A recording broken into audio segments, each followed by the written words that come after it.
Hello and welcome everybody to another episode of Books in Bytes.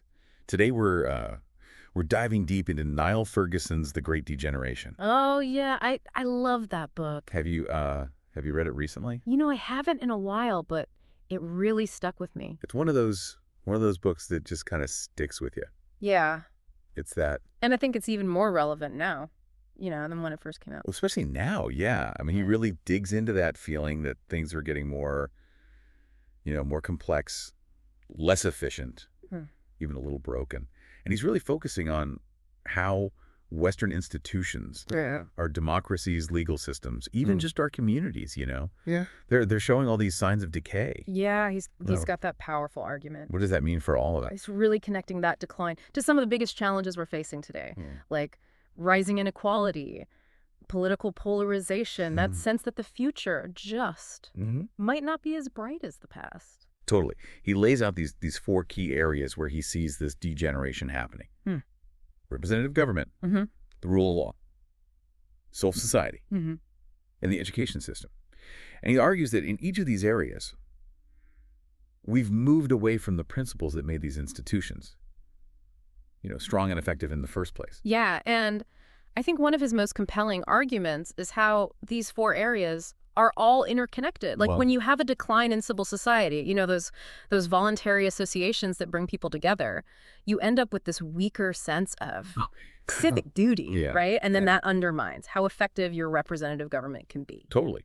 So let's unpack these four pillars, starting with representative government. What's the core problem Ferguson identifies here?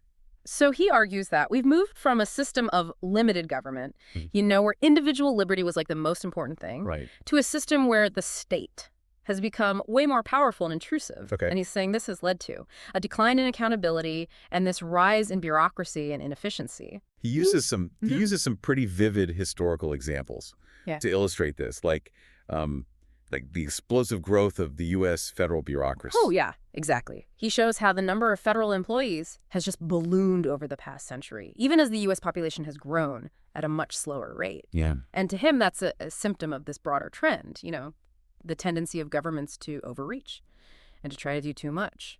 So too much government, Yeah. not enough individual liberty. That's a pretty classic conservative argument. Yeah.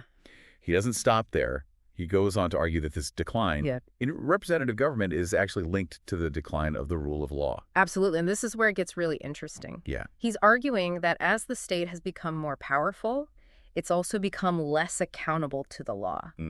And this has led to a rise in what he calls legal corruption, Okay. where the law is being used as a tool of power instead of as a neutral arbiter of justice. And one of the examples he uses here is the rise of administrative law, right? This whole system of regulations and rules that are often created and enforced by unelected bureaucrats. Yeah. He argues that this shift away from common law, which is based on precedent and judicial interpretation, towards a more bureaucratic and less transparent system, it's really eroded the rule of law and created this sense of uncertainty and unpredictability. It's almost like the legal system itself has become this barrier to entry, making it harder for individuals to challenge the state or to hold those in power accountable. Yeah, I think that's a great way to put it. Thanks. And this is where it starts to feel really relevant to our lives today. Think about how complex and overwhelming the legal system can be, even for something as simple as starting a small business. Oh, totally. It can feel like you need a law degree just to navigate all the regulations and permits. And that's before you even get to the possibility of lawsuits and legal challenges, which, as Ferguson points out, are becoming increasingly common in the West. Exactly. And that brings us to his third pillar, civil society. Okay. He argues that this decline in the rule of law is really closely linked to a decline in those voluntary associations and community organizations that traditionally played a vital role in mediating between individuals and the state. It's like that classic Tocqueville observation about America. That what impressed him most was the spirit of association, the way Americans came together to solve problems. Without relying on the government. Exactly. And Ferguson argues that this spirit of voluntary association, he calls social capital, Right. is essential for a healthy society. Yeah. It creates a sense of community. It fosters trust and cooperation and provides this buffer against the overreach of the state. And he's not just talking about big formal organizations, right? Yeah. He's also talking about those everyday acts of kindness and neighborliness that create that sense of belonging. Remember that anecdote about the Lions Club cleaning up the beach in Wales? I felt like that perfectly illustrated his point. Yes. Totally agree. It was such a simple act, but it showed the power of people coming together to make a difference in their community. Yeah. And Ferguson's arguing that as we become more reliant on the state, we lose this sense of agency and responsibility. It's like we're outsourcing our civic duty to the government. And in the process, we're weakening the very fabric of our communities. Yeah. Which leads us to his final pillar, education. Okay. He argues that the decline of education in the West is both a symptom and a cause of this broader degeneration. Okay, so how does he connect education to all of this? So he argues that as the state has taken over more and more of the responsibility for education, it's led to a decline in educational standards and a narrowing of the curriculum he's particularly critical of. What he sees as an overemphasis on vocational training at the expense of a more traditional liberal arts education. So he's worried that we're losing sight of the bigger picture, the importance of critical thinking, creativity, and those broader intellectual skills that are essential for a thriving democracy. Exactly. And he makes this pretty provocative argument here. What's that? That a strong private education sector can actually raise standards for everyone, including those in the public system, by creating competition and forcing schools to innovate. That's an interesting point. And it ties back to his earlier argument about the importance of limiting the power of the state. It's almost like he's saying that by giving parents more choice in education, we can create a more dynamic and responsive system that better serves the needs of students. Yeah, and that's a great segue to his broader point, which is that reversing this great degeneration requires a fundamental shift in our thinking about the role of the state. Yeah. He's arguing that we need to rediscover the principles of limited government, individual liberty, and civic responsibility that were at the heart of the West's success in the first place. So it's not just about tweaking the system here and there. It's about a more fundamental rethinking of our values and priorities. Yeah. It's a pretty tall order. Yeah, it is. But he argues it's necessary if we want to avoid a future where our institutions just continue to decay and our societies become increasingly dysfunctional. Oh, that's a sobering thought. But he does offer some potential solutions, right? He does. And that's what we'll be diving into next time. All right. Sounds like a good place to stop for now. Yeah. We'll be back soon to explore those solutions in more detail. So Ferguson doesn't just leave us with this bleak diagnosis. He actually offers some potential solutions. Right. He spends a good chunk of the book exploring these historical examples of societies that have successfully, reversed institutional decline and even managed to thrive in the face of adversity. One of the most striking examples he cites is Britain after the Napoleonic Wars. They were facing massive debt, social unrest, and this real sense that their best days were behind them. Sounds familiar. Yeah. A little too familiar maybe, but they managed to turn things around, right? They did, and Ferguson argues that one of the keys to their success was a commitment to fiscal discipline. They didn't just keep borrowing and spending their way out of trouble. They made these tough choices, Right? cut spending, and gradually paid down their debt. That sounds like a pretty painful process. It was, but Ferguson argues that it was necessary to restore confidence in the government and lay the foundation for future growth. He calls it the beautiful deleveraging. So austerity with a purpose, not just for its own sake. But fiscal discipline alone wasn't enough, was it? No, exactly. Oh. They also needed to find new sources of growth and innovation. Okay. And this is where he highlights the importance of technological innovation. Right. He argues that breakthroughs like the Industrial Revolution, which happened to coincide with this period of fiscal retrenchment in Britain, created new opportunities for prosperity and helped to lift millions of people out of poverty. It's like they had this perfect storm of responsible government and entrepreneurial energy, which combined to create this incredible period of economic expansion. Yeah, that's a great way to put it. And Ferguson argues that we need a similar combination of factors today. If we want to reverse the Great Degeneration, Okay. we need governments that are willing to make tough choices about spending and debt, But we also need a culture of innovation and entrepreneurship that can drive economic growth and create new opportunities. So it's not just about fixing the institutions. It's also about fostering the right kind of mindset and culture. Precisely. And this is where Ferguson's argument gets really interesting, because he goes beyond, those usual policy prescriptions and starts talking about the importance of values, beliefs, even character. Okay. I'm intrigued. Tell me more about this values piece. What kind of values is he talking about? So he argues that societies thrive when they have a strong work ethic, a commitment to education, a belief in individual responsibility, and a sense of civic duty. These are the values that, in his view, underpin the success of the West in the past. And they're the values that we need to rediscover if we want to succeed in the future. It sounds almost like he's advocating for a kind of cultural revival, a return to those core principles that he believes have been eroded in recent decades. Yeah, that's a great way to put it. And he's not shy about identifying the forces that he believes are undermining these values. Right. He's critical of what he sees as, the rise of entitlement culture, the decline of the family, the erosion of traditional moral values. Now, those are some pretty controversial claims. I can already hear people pushing back against that kind of traditionalist rhetoric. Oh, absolutely. And Ferguson knows that. He's not afraid to. Yeah.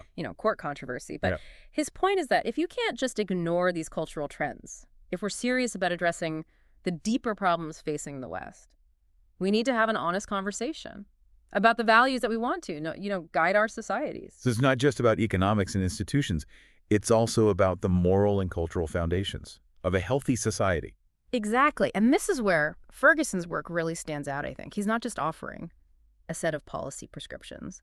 He's challenging us to think more deeply about the values that shape our lives and the choices we make as individuals and as a society. That's a really compelling point. And it makes me think about that final chapter of the book where he talks about the need for a restoration of Western civilization. It's not just about fixing the economy or reforming the government. It's about a much broader cultural renewal. That's right. He uses the metaphor of a beach cleanup, arguing that we need to clear away the debris of bad ideas, failed policies, and cultural decay if we want to create a more vibrant and prosperous future. But he also acknowledges that this is a daunting task. It's not going to happen overnight. Absolutely. He's realistic about the challenges. Right. He knows there's no quick fix, but he also believes that it's possible to turn things around if we're willing to make the effort. And that effort starts with each of us, right? It's about taking responsibility for our own lives, our communities, and our institutions. Yeah, that's the message he leaves us with. It's a call to action, a challenge to rediscover those core values and principles that made the West great, and to use them to build a better future. So what does that look like in practice? What are some of the specific things that individuals can do to contribute to this restoration? Well, he offers a few concrete suggestions. He talks about the importance of supporting strong families, being active in our communities, engaging in civil discourse, and demanding better from our leaders. So it's not about waiting for some top-down solution. It's about taking initiative and making a difference in our own spheres of influence. Exactly. And that's why I find Ferguson's work so inspiring. It's a reminder that we're not just passive victims of circumstance. We have the power to shape our own destiny. It's interesting. When you hear that word restoration, it sounds kind of backward-looking. But Ferguson isn't arguing for a return to, like, some idealized path. Right, he's not. He's not saying we need a time machine back to the 18th century or anything. It's more about rediscovering and adapting those principles that made Western civilization successful.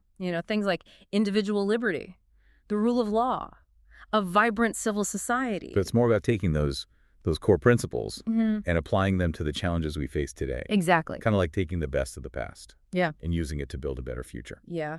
And he argues that we need to do this with a real sense of urgency because he sees some pretty serious threats on the horizon. Like what kinds of threats? Well, he's worried about things like geopolitical instability, resource scarcity, climate change. Those are some pretty big systemic challenges. How does he see those fitting into this picture of institutional decay? Well, he argues that these threats could actually accelerate the decline of Western institutions, making it even harder to solve the problems we're already facing. It's like this vicious cycle. The weaker our institutions become, the less equipped we are to deal with these major global challenges, and then those challenges in turn further weaken our institutions. Exactly. And he sees this as a potential tipping point where the West could either rise to the occasion and renew itself, or succumb to these pressures and decline further. It's a pretty stark choice. It kind of makes you wonder if we're at a crossroads in history. Yeah, I think he believes we are. He argues that the decisions we make in the coming years will have a profound impact on the course of Western civilization. So no pressure then. But seriously, what does he suggest we do? How do we even begin to tackle these massive interconnected challenges? Well, he acknowledges there's no easy answer, no single policy or program that will magically fix everything. Right. But he does offer a few key areas where he believes we need to focus our attention. Okay, what are those? One is education. He argues that we need to reform our education systems to focus more on critical thinking, problem solving. You know, those skills that are essential for navigating a complex and rapidly changing world. So less rote memorization, more fostering up Creativity and adaptability. Exactly. He also talks about the importance of promoting innovation and entrepreneurship. He argues that we need to create the conditions for dynamic economic growth where new ideas can flourish and people are empowered to create and build. That makes sense. If we want to solve these big challenges, we need to tap into our collective ingenuity and create a culture that rewards risk-taking and problem-solving. Right. And he also stresses the importance of strengthening our communities and rebuilding social capital. Okay. He argues that strong families, vibrant neighborhoods, active civic organizations, those are essential for creating a sense of shared purpose and fostering the kind of trust and cooperation that's needed to tackle complex problems. So it's not just about top-down solutions from government. It's about empowering people to come together and make a difference at the local level. Exactly. And ultimately, he believes it comes down to a question of values. He argues that we need to rediscover those core principles of individual liberty, limited government, and personal responsibility that were at the heart of the West's success in the past. So a kind of moral and cultural renewal, as much as an economic or political one. Precisely. He believes that if we can get those values right, everything else will fall into place. Well, that's a pretty inspiring thought. Even if it's a daunting challenge, it sounds like the Great Degeneration is a call to action, a challenge for all of us to think critically about the world around us and to find ways to contribute to building a better future. That's a great way to put it. It's a book that will stay with you long after you finish reading it, and it's one that I think everyone should engage with. Well said. I think that about wraps it up for our deep dive into The Great Degeneration by Niall Ferguson. It's been a fascinating and thought-provoking discussion. It certainly has. Thanks for having me. And a huge thank you to all of you for listening. We hope you found this exploration of Ferguson's work insightful and engaging. Until next time, keep those minds curious and those conversations flowing.